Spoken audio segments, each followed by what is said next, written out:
बच्चे ज़्यादा से ज़्यादा तालीम हासिल करें। वो यूनिवर्सिटी, उनके यूनिवर्सिटी के दरवाजे उनके लिए खुले हैं। वो ना सिर्फ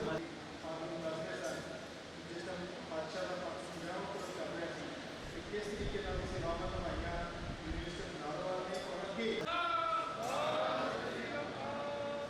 इसके साथ मुझे जब भी मौका मिला रमेश भाई के साथ, मुझे ज्ञानी साहब के साथ, मुझे इतनी खुशी होती है इनसे मिलकर, और इनकी सोच और इनकी सपोर्ट मेरी यूनिवर्सिटी के लिए, मेरे लिए इतनी ज़्यादा होती है कि मैं बयान नहीं कर सकता।